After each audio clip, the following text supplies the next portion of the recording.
Hello friends, welcome to the useful and harmful microbes chapter of Standard 9th Science 2, third lecture it is. In this we are going to cover up harmful microbes and the diseases caused by them. Myself, Kavita Kobanne from Gokhale Education Society's HL High School English Medium is going to present this video for you all. Always a work should be begin with a good thought. For this chapter to begin up, we should have a good thought, that is prevention is better than cure, which is really suitable for this topic and for this chapter. So now we will start up with our lesson, useful and harmful microbes. Let's recall what we have learned till now. Lactobacilli, rhizobium, yeast and antibiotics. These all microbes are useful to us in our life. Now we are going to learn about harmful microbes like fungi, clostridium, other harmful microbes and the diseases caused by them in this video. We will start with the harmful microbe, that is the fungi. Harmful fungus. Fungus damage the wood crops and other resources and cause the damage to or cause illness to the humans. When food or the other products are contaminated by fungi, the foods are or the products are typically destroyed and it is not at all good for our health. In the picture you can see the destroyed food is given in that. Now we will see the structure of the fungi in detail. Three parts are there. The first, the cap, the gill and the stem. Cap protects the underlying spore producing gills mainly from the rain. The gills, they are the reproductive spores or the produced and released from the gills, and the stem, it raises the cap high above from the ground so that when spores are produced they won't fall down directly on the ground. So like this the structure of fungi is there. Now we will see the types of fungus. Fungi may be unicellular, multicellular or filamentous. Fungi are divided into three main groups. See the picture in that you can understand it very well. First one is sac-like fungi, that is yeast. The second one is club fungi, that is in the form of mushroom, and the third one is thread-like fungi. You can find it in the bread molds. Like these three types of fungi we can get it in our surrounding. Next is the characteristics of fungus. Fungus, it belongs to the fungi kingdom of plant. First is characteristics of fungus is it is heterotrophic, which means they cannot make their own food, they have to depend on the others for the absorption. Fungus is eukaryotic, it means its cells contain a membrane bound organelles. Third one is it has cell walls. Its cell walls are composed of carbohydrate called as a chitin.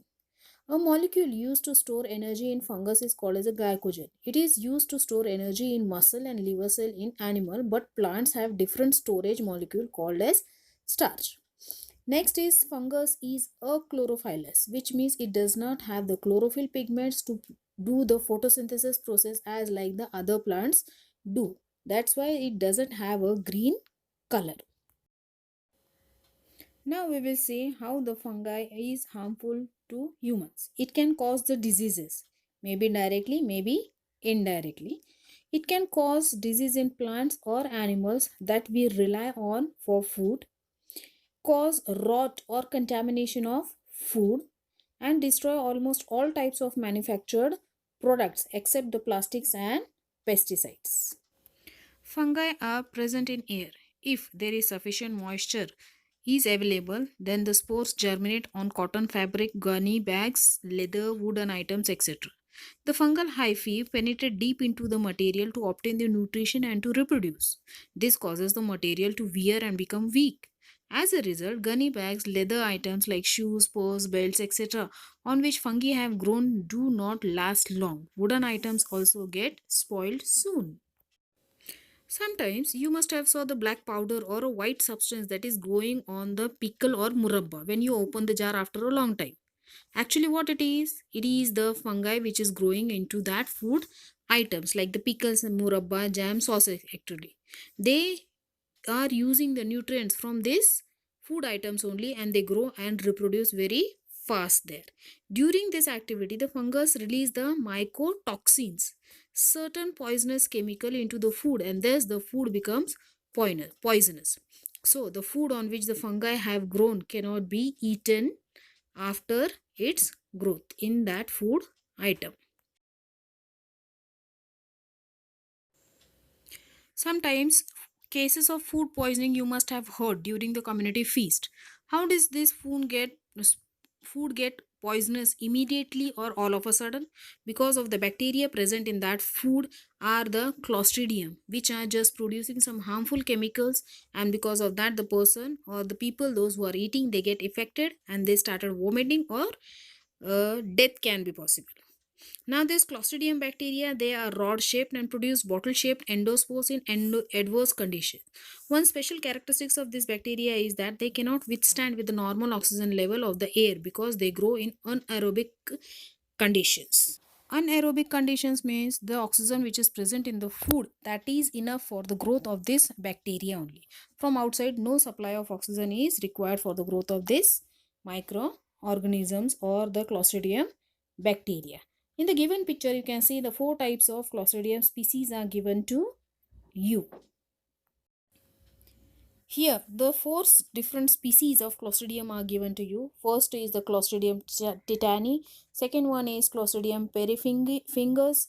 Third one is Clostridium botulinum. And fourth one is the Clostridium difficile.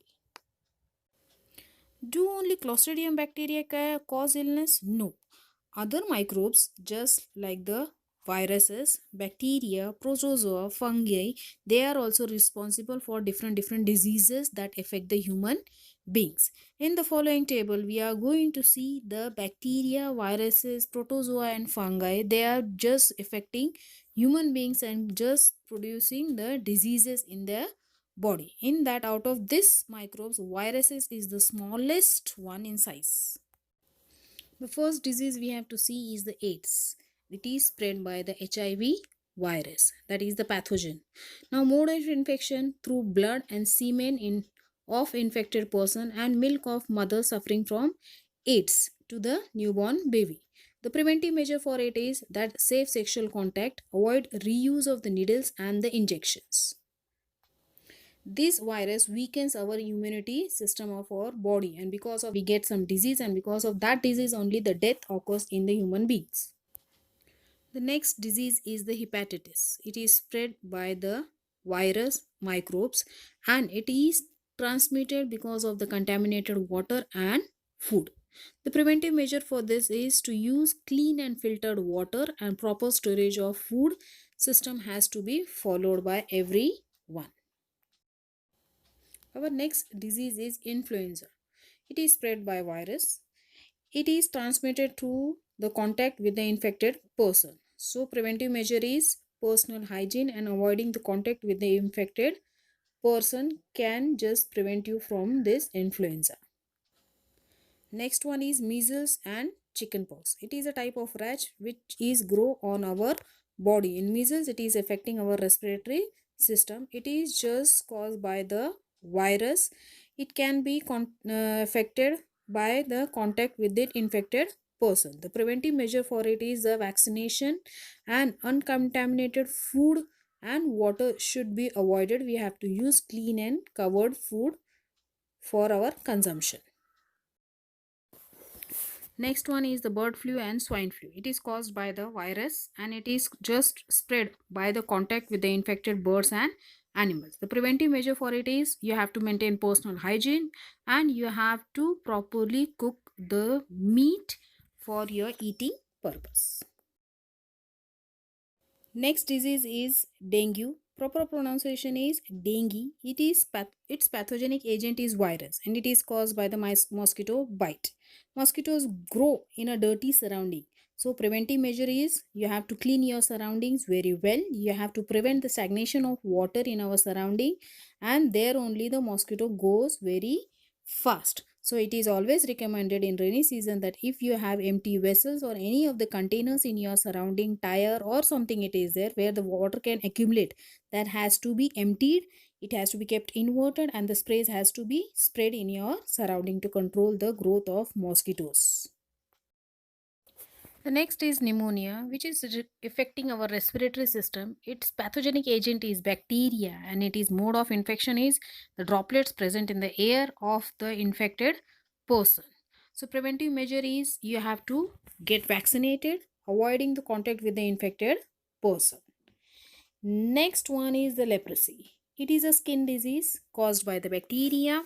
It can be caused because of long term contact with the infected person. If you are in contact with them, you can get this disease easily.